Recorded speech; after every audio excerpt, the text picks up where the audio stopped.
Bienvenidos. Este es el día número 218. Estamos leyendo toda la Sagrada Escritura en 365 días. Hoy tenemos textos del libro de Judith, del Eclesiastés y del Evangelio según San Lucas. El Espíritu Santo está pronto para darse a nosotros gracias a la súplica eficaz de nuestro Señor Jesucristo. El mérito infinito de su pasión habla en favor nuestro, atrae sobre nosotros la gracia del Espíritu. En el nombre del Padre, y del Hijo, y del Espíritu Santo. Amén. Del libro de Judith, capítulo 12. Luego Holofernes la hizo pasar al lugar donde tenía preparada su vajilla de plata, y ordenó que le sirvieran de sus propios manjares, y le dieran a beber de su vino. Pero Judith le dijo: «No comeré de ellos para no incurrir en falta. Lo que he traído conmigo me bastará». Holofernes le respondió: «Y cuando se acaben tus provisiones, ¿de dónde sacaremos otras semejantes, ya que entre nosotros no hay nadie de tu pueblo?» Judith le dijo: «Quédate tranquilo, Señor, porque antes que consuma mis provisiones el Señor habrá cumplido por mi intermedio lo que tiene determinado». Luego los oficiales de Holofernes la condujeron a su carpa, y ella durmió hasta la medianoche. Antes de la aurora se levantó y mandó decir a Holofernes: «Señor, ordena que me dejen salir para hacer oración». Y él ordenó a sus guardias personales que no se lo impidieran. Así permaneció Judith 3 días en el campamento. Cada noche salía al valle de Betulia y se bañaba en la fuente que estaba en el campamento. Cuando salía del agua, oraba al Señor, el Dios de Israel, que dirigiera sus pasos para resurgimiento de los hijos de su pueblo. Y cuando regresaba ya purificada, permanecía en la carpa hasta que le traían su alimento hacia el atardecer. Al 4.º día, Holofernes ofreció un banquete exclusivamente para su personal de servicio, sin invitar a ninguno de sus oficiales.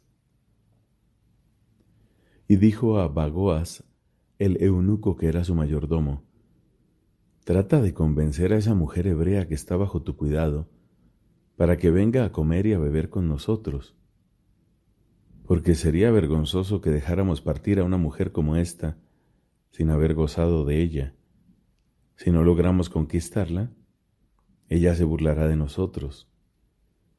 Bagoas salió de la presencia de Holofernes, fue a donde estaba Judith y le dijo: «No tenga reparo esta preciosa joven en presentarse ante mi señor para ser honrada por él y beber alegremente con nosotros. Hoy serás tratada como una de las asirias que viven en el palacio de Nabucodonosor». Judith le respondió: «¿Quién soy yo para contradecir a mi señor? Haré gustosamente todo lo que le agrade, y eso será para mí un motivo de alegría hasta el día de mi muerte». Enseguida se levantó y se atavió con sus vestiduras y con todos sus adornos femeninos. Su servidora se adelantó y le extendió en el piso ante Holofernes las pieles que Bagoas le había dado para su uso diario, a fin de que comiera reclinada sobre ellas. Judith entró y se reclinó. El corazón de Holofernes quedó cautivado por ella. Su espíritu se turbó y ardía en deseos de poseerla, porque desde la primera vez que la vio, buscaba la oportunidad de seducirla. «Bebe», le dijo Holofernes, «y alégrate con nosotros». Judith le replicó: «Beberé con mucho gusto, Señor, porque desde el día en que nací jamás he apreciado tanto la vida como hoy». Entonces tomó lo que le había preparado su servidora, y comió y bebió en presencia de él, mientras Holofernes, encantado con ella, bebió tanto vino como nunca lo había hecho en un solo día desde su nacimiento. Cuando se hizo tarde, sus ayudantes se retiraron inmediatamente.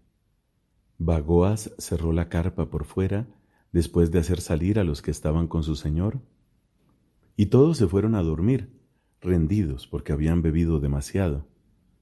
Solo Judith quedó en la carpa, mientras Holofernes, completamente ebrio, yacía tendido en su lecho. Judith mandó a su servidora que se quedara fuera de su dormitorio y que la esperara a la salida como todos los días, porque había dicho que saldría para hacer oración y había hablado en el mismo sentido a Bagoas.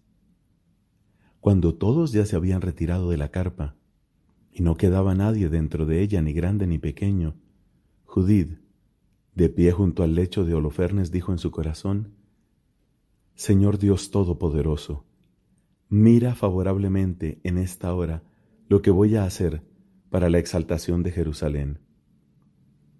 Ha llegado el momento de acudir en ayuda de tu herencia y de realizar lo que me había propuesto para aplastar a los enemigos que se alzaron contra nosotros.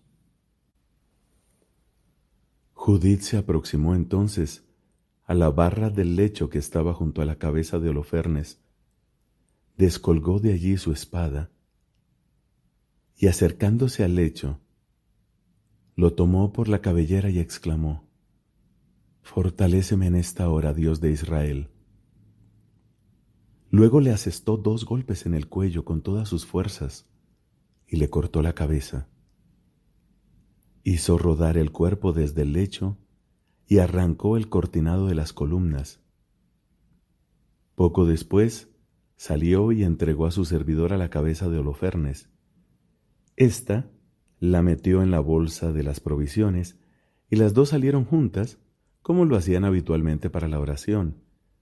Atravesaron el campamento y, bordeando el barranco, subieron a la pendiente de Betulia hasta llegar a sus puertas. Judith gritó desde lejos a los guardias de las puertas: «Abran, abran las puertas. Dios, nuestro Dios, está con nosotros para manifestar todavía su fuerza en Israel y su poder contra nuestros enemigos como lo ha hecho hoy». Apenas escucharon su voz, la gente de la ciudad se apresuró a bajar a las puertas y convocaron a los ancianos de la ciudad. Todos acudieron rápidamente, desde el más pequeño hasta el más grande, porque les parecía increíble que hubiera vuelto. Abrieron las puertas para recibirlas, encendieron una hoguera para poder ver y se agolparon alrededor de ellas. Judith les dijo en voz alta: «Alaben, alaben a Dios. Alaben a Dios, que no ha retirado su fidelidad del pueblo de Israel, sino que por mi intermedio ha destrozado esta noche a sus enemigos». Entonces sacó la cabeza de la bolsa y la mostró diciendo: «Aquí está la cabeza de Holofernes, el general en jefe de los ejércitos asirios, y este es el cortinado bajo el cual estaba tendido completamente ebrio. El Señor lo ha matado por la mano de una mujer. Por la vida del Señor, que me protegió en el camino que recorrí. Mi rostro lo sedujo para su perdición, pero él no cometió conmigo ningún pecado que me manchara o me deshonrara». Todo el pueblo quedó fuera de sí, y postrándose adoraron a Dios y exclamaron unánimemente: «Bendito eres, Dios nuestro, porque hoy has aniquilado a los enemigos de tu pueblo». Osías, por su parte, dijo a Judith: «Que el Dios Altísimo te bendiga, hija mía, más que a todas las mujeres de la tierra, y bendito sea el Señor Dios, creador del cielo y de la tierra, que te ha guiado para cortar la cabeza del jefe de nuestros enemigos. Nunca olvidarán los hombres la confianza que has demostrado, y siempre recordarán el poder de Dios. Que Dios te exalte para siempre, favoreciéndote con sus bienes, porque no vacilaste en exponer tu vida al ver la humillación de nuestro pueblo, sino que has conjurado nuestra ruina, procediendo resueltamente delante de nuestro Dios». Y todo el pueblo añadió: «Amén, amén». Judith les dijo: «Escúchenme, hermanos. Tomen esta cabeza y cuélguenla sobre las almenas de la muralla. Después, cuando despunte el alba y se levante el sol sobre la tierra, cada uno de ustedes tomará sus armas de combate, y todos los que puedan hacerlo saldrán de la ciudad. Pónganles al frente un jefe, como si fuera a descender a la llanura hasta los puestos de avanzada de los asirios, pero no bajen. Ellos tomarán sus armas e irán al campamento a despertar a los jefes de su ejército. Estos a su vez se precipitarán hacia la carpa de Holofernes, y al no encontrarlo, quedarán aterrorizados y huirán delante de ustedes. Ustedes y todos los habitantes del territorio de Israel los perseguirán, exterminándolos en su retirada. Pero antes de ejecutar todo esto, tráiganme a Ahior, el amonita, para que él vea y reconozca al que había despreciado al pueblo de Israel, y lo envió para que muriera entre nosotros. Llamaron entonces a Ahior, que estaba en la casa de Osías. Cuando éste llegó y vio la cabeza de Holofernes en la mano de uno de los hombres de la asamblea del pueblo, cayó desvanecido. Apenas lo reanimaron, se arrojó a los pies de Judith y postrándose ante ella exclamó: «Bendita seas en todos los campamentos de Judá y en todas las naciones, las que al escuchar tu nombre quedarán asombradas. Pero ahora cuéntame lo que has hecho durante todos estos días». Judith en medio del pueblo le contó todo lo que había hecho, desde el día de su partida hasta ese momento. Cuando terminó de hablar, el pueblo la aclamó dando grandes vítores, y los gritos de júbilo se extendieron por toda la ciudad. Ahior, por su parte, al ver todo lo que había realizado el Dios de Israel, creyó firmemente en él, se hizo circuncidar y fue incorporado al pueblo de Israel hasta el día de hoy. Al despuntar el alba, colgaron de las murallas la cabeza de Holofernes, y todos los israelitas empuñaron sus armas y avanzaron en escuadrones por las laderas de la montaña. Los asirios, al divisarlos, enviaron mensajes a sus jefes. Estos a su vez se dirigieron a los generales y capitanes y a todos sus oficiales. Ellos llegaron a la carpa de Holofernes y dijeron a su mayordomo: «Despierta nuestro señor, porque esos esclavos han tenido la audacia de bajar a combatir contra nosotros para ser totalmente exterminados». Bagoas entró y golpeó las manos ante la cortina de la carpa, suponiendo que Holofernes estaba acostado con Judith. Como nadie respondía, descorrió la cortina, penetró en el dormitorio y lo encontró muerto, tendido sobre el umbral y decapitado. Él lanzó un alarido llorando y sollozando, y dando grandes gritos desgarró sus vestiduras. Luego entró en la carpa donde se alojaba Judith, y al no encontrarla se precipitó hacia la tropa vociferando: «Esos esclavos nos han traicionado. Una mujer hebrea ha cubierto de vergüenza la casa de Nabucodonosor. Miren cómo yace Holofernes tendido en el suelo y sin cabeza». Al oír estas palabras, los jefes del ejército asirio rasgaron sus túnicas completamente desconcertados y lanzaron grandes gritos y alaridos por todo el campamento. Palabra de Dios. Te alabamos, Señor. Del libro del Eclesiastés, capítulo 2. Yo me dije a mí mismo: «Ven, te haré experimentar el placer, goza del bienestar». Pero también esto es vanidad. De la risa dije: «No es más que locura», y de la alegría: «¿Para qué sirve?». Decidí estimular mi carne con el vino, manteniendo la mente lúcida, y dejarme llevar de la insensatez hasta ver qué les conviene hacer a los hombres bajo el cielo en los contados días de su vida. Emprendí grandes obras, me construí mansiones y planté viñedos, me hice jardines y parques, y planté allí toda clase de árboles frutales, me fabriqué cisternas para regar el bosque donde crecían los árboles.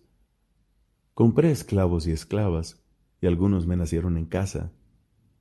Poseí también ganado en abundancia, más que todos mis predecesores en Jerusalén. Amontoné además plata y oro, y tesoros dignos de reyes y de provincias. Me conseguí cantores y cantoras y muchas mujeres hermosas, que son la delicia de los hombres. Llegué a ser tan grande que superé a todos mis predecesores en Jerusalén. Sin embargo, la sabiduría permanecía siempre conmigo. No negué a mis ojos nada de lo que pedían, ni privé a mi corazón de ningún placer. Mi corazón se alegraba de todo mi trabajo, y este era el premio de todo mi esfuerzo. Pero luego dirigí mi atención a todas las obras que habían hecho mis manos, y a todo el esfuerzo que me había empeñado en realizar, y vi que todo es vanidad y correr tras el viento. No se obtiene ningún provecho bajo el sol. Entonces volví mis ojos hacia la sabiduría, hacia la locura y la insensatez, porque ¿qué hará el sucesor del rey? Lo mismo que ya se había hecho antes. Y vi que la sabiduría aventaja a la insensatez, como la luz a las tinieblas. El sabio tiene los ojos bien puestos, mientras que el necio camina en tinieblas. Pero yo sé también que a los dos les espera la misma suerte. Y me dije a mí mismo, si la suerte del necio será también la mía, ¿para qué entonces me hice más sabio? Y pensé que también esto es vanidad, porque no perdurará el recuerdo ni del sabio ni del necio. Con el paso de los días todo cae en el olvido. Así es. El sabio muere, igual que el necio. Y llegué a detestar la vida, porque me da fastidio todo lo que se hace bajo el sol. Sí, todo es vanidad y correr tras el viento. Y también detesté todo el esfuerzo que había realizado bajo el sol y que tendré que dejar al que venga después de mí. Y quién sabe si él será sabio o necio, pero será el dueño de lo que yo he conseguido con esfuerzo y sabiduría bajo el sol. También esto es vanidad. Y llegué a desesperar de todo el esfuerzo que había realizado bajo el sol. Porque un hombre que ha trabajado con sabiduría, con ciencia y eficacia, tiene que dejar su parte a otro que no hizo ningún esfuerzo. También esto es vanidad y una grave desgracia. ¿Qué le reporta al hombre todo su esfuerzo y todo lo que busca afanosamente bajo el sol? Porque todos sus días son penosos y su ocupación un sufrimiento. Ni siquiera de noche descansa su corazón, también esto es vanidad. Lo único bueno para el hombre es comer y beber y pasarla bien en medio de su trabajo. Yo vi que también esto viene de la mano de Dios, porque ¿quién podría comer o gozar si no es gracias a Él? Porque al que es de su agrado, Él le da sabiduría, ciencia y alegría. Al pecador, en cambio, lo ocupa en amontonar y atesorar, para dárselo al que agrada a Dios. También esto es vanidad y correr tras el viento. Palabra de Dios. Te alabamos, Señor. Del Evangelio según San Lucas, capítulo 2, versículos del 36 al 52.